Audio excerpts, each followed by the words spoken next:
come listen a while to my tale. A whimsical one I'll tell ye, of a fashion that now does prevail, all to display a big belly. Which of late has become such an honor to be termed a ma'am or a dad, that my lady is pleased to put on her sweet belly a nice little pad.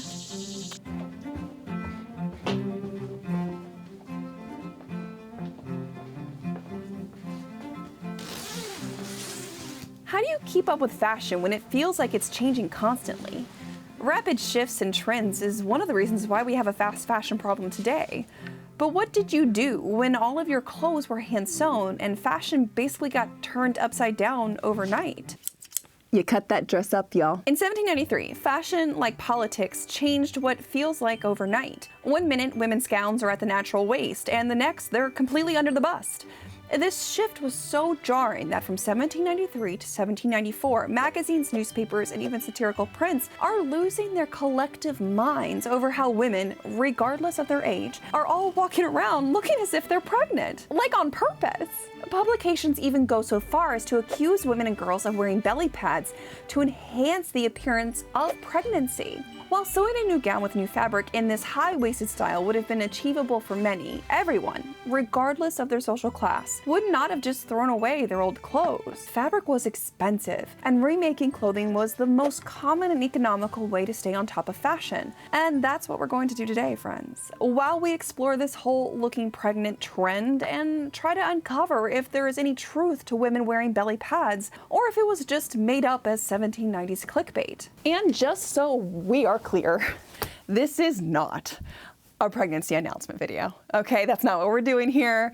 I am not pregnant. Now, if I was, this would be a really good video for that, but I'm not, okay? So don't get any ideas. That's not what this video is about. I just think the trend is interesting and I want to tell you all about it, okay? Cool. My sacrifice today is this printed cotton gown that I made back in 2018, 2019. I don't actually remember, if I'm being perfectly honest with you, but it currently does not fit this version of my body, which is one of the reasons why I've only ever worn it once. And additionally, I just love the 1790s. I was thinking, what if we remade this gown into a 1793 open robe? Because it would get a lot more use as a 1790s gown than it does in this variation, and then, you know, I can make it fit me. It's too bad there's just one small problem. I have one scrap piece. This is it. So between this piece and the gown, I have to lengthen the skirts from 36 to 39 inches upwards to about 45 inches. And then I also need to fix the neckline and the center front of the gown itself to fit my stays, as well as this new version of my body. And if I mess up, the gown is ruined. Like, full stop, period, ruined. So yeah, not like this is low stakes or anything. Additionally, to complete the look, I need to make a petticoat, and I also need to make a pad for the experiment part. So I have 3 different smaller projects to make this one big project, but it should be okay. We should be good. We should be okay. And the good news is I don't have to set sleeves for this, so that's a win. Before I can start altering the gown, I actually need to make the petticoat first. So that's what we're going to do, because I'm not procrastinating, I'm being efficient. Definitely not procrastinating.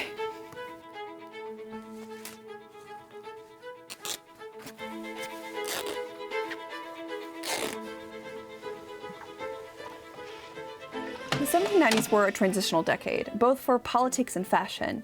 In the lead up to the 1790s, we see the longer-waisted conical shapes of the 1770s and 80s, but if we look carefully at 1780s women's fashion, we'll notice that the waist starts to get shorter, in part due to the false rumps just kind of naturally shortening the waist, and also because the bust starts to become quote-unquote thrustier. It's not as flat, rigid, and conical, it's a lot more natural looking, you know? And if we follow fashion from 1780s to the mid-1790s, we can see how fashion went from point A to point B. it wasn't actually that sudden. It was pretty gradual. Now, when we look at the transition from 1790s to the 18 teens, so think Jane Austen in your favorite Regency movie, we can also see some notable shifts. The biggest and more relevant to our conversation is how the skirt shapes have changed. By the 18 teens, dressmakers were cutting women's skirts into gores, or these sort of triangular shapes that allowed for a lot of width at the hem, but were more fitted at the waist. But in the 1790s, as a holdover from the rest of the century, women's skirts were just rectangles. It is the most conservative way to cut fabric. There's virtually no waist, and it's really easy to do,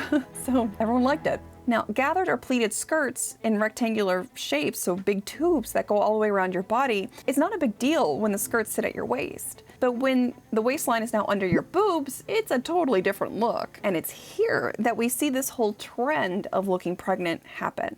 All right, since the petticoat is made out of a sheer, lightweight cotton muslin, I'm going to be using this very nice, lightweight but tightly woven linen fabric for the pad. Because before the invention of the American cotton gin in 1794 by Eli Whitney, it's a weird coincidence, I know, the 90s were a wild time, linen was actually the go-to multi-use fabric. It was used for everything from clothing and accessories to babies' diapers, sacks and bags, table linens, napkins, and bed linens actually, which brings me to the sponsor of this video, Brooklinen. So Brooklinen is a premium brand that specializes in high-quality home goods and sheets. And for the summer, there is nothing better than linen sheets. Because linen is naturally antimicrobial, but also because of the nature of the flax plant, it just does a fantastic, superior, better than anything else out on the market job of wicking away all of your heat, sweat, moisture, and help keeping you cool and comfortable while you sleep. Brooklinen makes it so easy to upgrade your bedding with their hardcore sheet bundle sets that come in different materials and fabric choices, but obviously for the summer, like the linen hardcore sheet bundle set is where it's at. You can mix and match different colors, different prints, and you actually will save upwards to 20% if you order it in a bundle form versus if you were to order each item individually. Now, if you've been a part of this channel for a while now, you know that I love their hardcore luxe sateen sheets for fall and winter, and then for the spring and summer, it's all about the linen, baby. We love a good linen sheet in this household. So if you would like to get yourself some linen sheets for the summer, Brooklinen is offering a special discount to all my viewers of 15% off your first order. All you have to do is just click the link in the description below and do some shopping. And with that, I want to give a huge thank you to Brooklinen for sponsoring this video. It is now time to cut out the pad. The belly pad looking pregnant trend blows up in April of 1793. So the French Revolution was in full swing, but Marie Antoinette was still alive, though not for too much longer. On April 10th, 1793, or around that time, we see the publication of a satirical letter from a Timothy Stay. And that's Stay as in stay maker, so obviously he's a little invested in combating this trend. Complaining to the editor about the trend for belly pads that his daughters are wearing. Quote, "These shocking exhibitions my wife and daughters are most earnest to display at our next dance, more particularly as the misses, our neighbors, cannot even have heard of so late, and therefore so delightful a fashion. My eldest daughter, whose form is elegant and slender, won't be satisfied under a shape of 6 months gone. My second, somewhat more moderate, will be content with 4, but my youngest, a girl only 14, says she must have a different shape monthly." Could you imagine a bunch of 8th graders just running around saying things like skibbity toilet while wearing dresses that purposely make them look pregnant? It's wild. A few days after the publication of the letter, famous satirical artist Isaac Cruikshanks creates a print called Sestina Warehouse, or Belly Piece Shop. And in the print, women of all different sizes are trying on these pads. And in the background of the image, you can see them hung on the wall, and they were marked with different months. It is obviously calling out women dressing in this new style of gown that makes them to appear to be pregnant.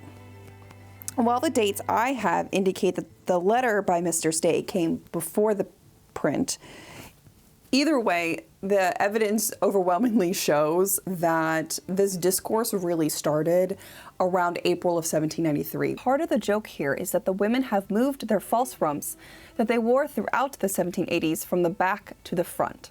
From the poem The Pad, published August 8th, 1793 in the Federal Gazette and Philadelphia Daily Advertiser. What various ways the female essays to win the affections of man. The charms of last year that embellished her rear now wantonly sport in the van. And if you don't know, van is short for vanguard, which is like the leading formation in a military movement. So they're like in the front row, essentially. And the only reason I know this is because of Game of Thrones. Peter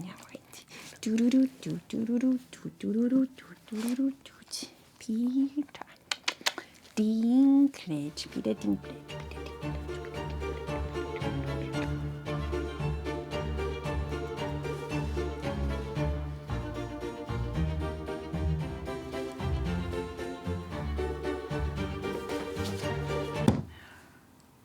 Okay, this is it. I just need to do it. And I'm so freaking nervous. Cause like this is it. This is it. A lot of this is just gonna have to be fixed after the cut, and then the skirt being hiked up is gonna create the actual like waistline. And I'm gonna start on this side because this is the side I marked, and this is the side that I've worked off of, and I'll work to that angle. But I have the cut mark.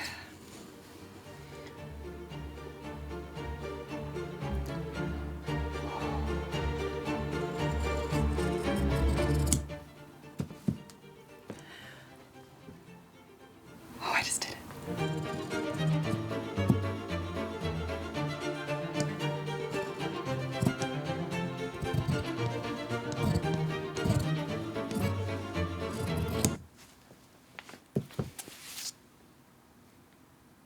It is done.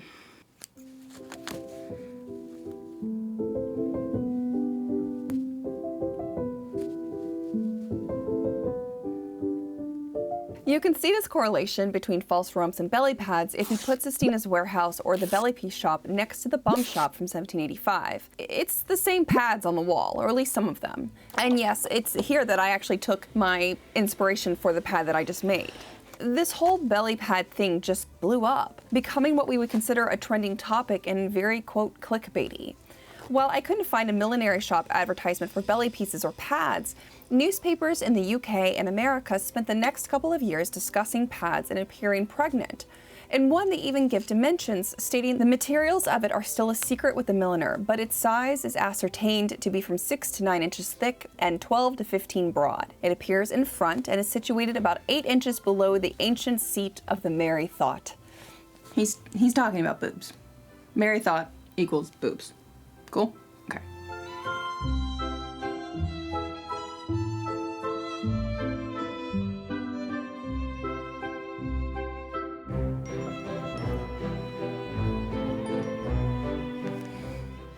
And this conversation continues to happen through 1794, though if I'm being honest, it's basically a regurgitation of the same tired joke from 1793.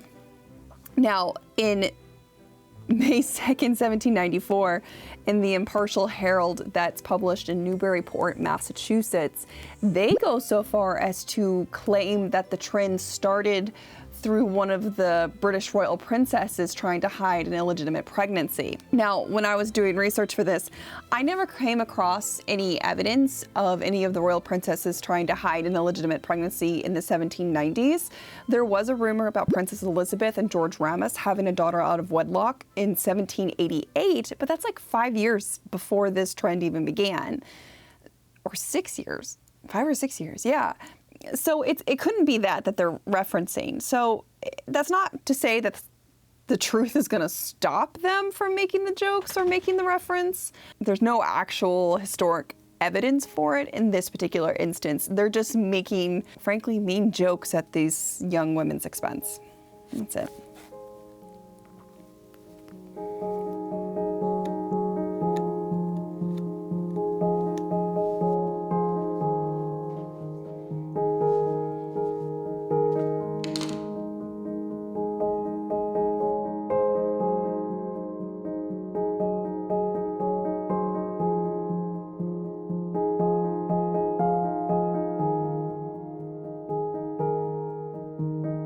Now, my personal favorite example of men's panic around the style of dress actually comes from the Ladies' Magazine in September 1794, where a man mistakes his girlfriend for a prostitute. I met a young woman dressed in an elegant white muslin gown, who, to all appearance, had no stays on, was far gone with child, and with her breasts fully exposed to view. I supposed from her dress that she was an easy lady, and accosted her as such. The door at length opened, and Miss P entered, but words must fail to describe what I felt when the person of Miss P, and in the same dress, I recognized her whom the night before I had accosted in the street as a prostitute. She shrieked and fainted. So the story wraps up with Miss P's father yelling at this guy and kicking him out of the house with, like, you know, don't ever show your face here again sort of energy. Since it's from the guy's perspective, he like ends the story with this warning to women to not dress so immodestly that they look like pregnant prostitutes. And yeah, he goes on to basically blame everything on the girl, Miss P. You know, I bet he would have loved alpha male podcasts and Cybertrucks, though.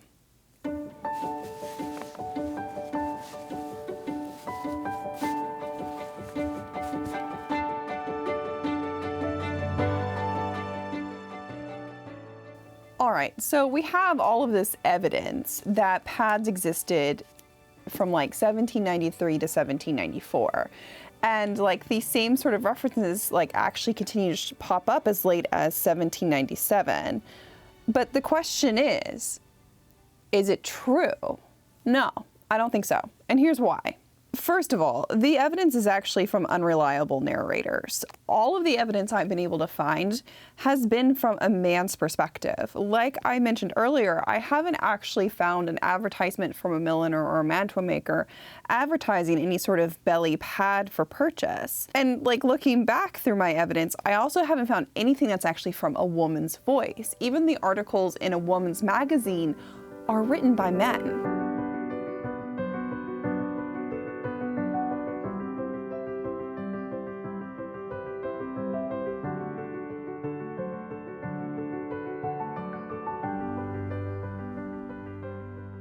Secondly, you don't need a pad to achieve the look. Because the skirts are so full and gathered or pleated all around the body from under the bust, women just sort of look pregnant-y.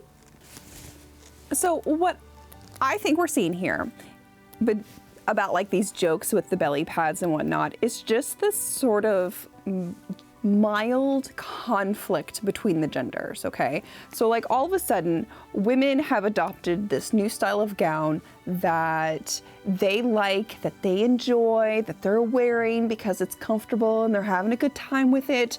And it looks totally different than honestly anything these women have ever worn before. And that upheaval in fashion can also not really be taken out of its political context either, because it's 1793, it's 1794, like the world is upside down, as Lin-Manuel Miranda says, or whoever he quoted. The French Revolution is in full swing.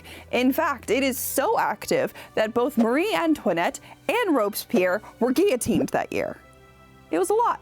It was crazy. Like, the world was a crazy time. And then all of a sudden, we have these women walking around with their titties out, with their skirts hiked up under their boobs, walking around, and they look like they're pregnant, which implicates then that they're sexually active. So, yeah, like, it's gonna bother people. They're not gonna know how to deal with it. So in that way, it's like, I kind of want to give them like a little bit of grace and be like, oh, you know, baby's just had a hard time processing it. But then in other cases, it's also like, guys, calm down. Like, it's just a dress, like, relax.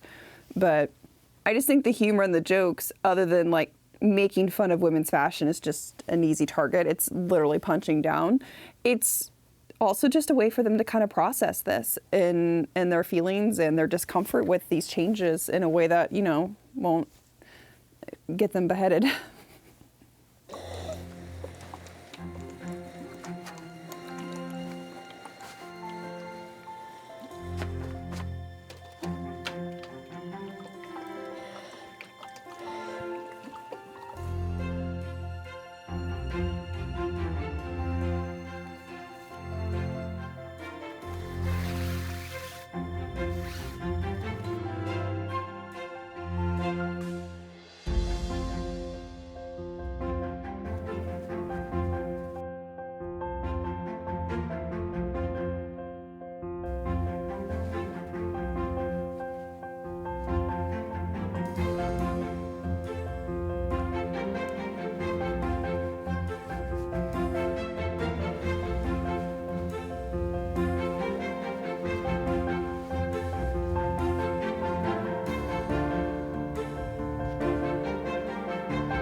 And as with all fashion changes though, once everyone got used to the new style and people realized that this is what women were actually gonna wear and they couldn't tease them out of wearing it, the jokes eventually stopped. And this basic style of gown became common for the rest of the decade, though it did eventually evolve into a more smooth fitted front of the 18 teens. Now, with all that being said, the belly pad panic of 1793 is one of my favorite moments in fashion history because of honestly just how funny it is, how much it tells us about how big fashion shifts affected culture, and also how women will wear what they want, and that women's clothing is, despite men's assumptions, not actually about visually pleasing them, but about what she and her contemporaries just simply wanted to wear.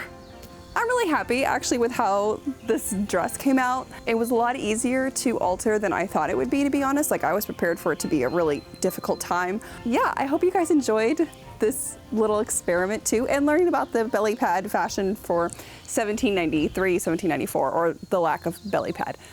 Because obviously you don't need it. It's really not necessary for the vibe, you know what I mean? And with that, my friends, I will see you back here next time with another video. Bye. So you know how I was like, oh, I only have this one scrap to do all of this alterations that I need to do. I have more fabric now that's scrap than what I started with. I actually didn't use that scrap at all. And I didn't tell you guys this, but once I kind of realized what was gonna have to happen to make this like a really efficient alteration process, I had like a little game with myself of don't use the scrap, only use parts from the gown game, and I did. You belong with me. You belong with me. Do you ever thought just maybe you belong with me? You belong with me.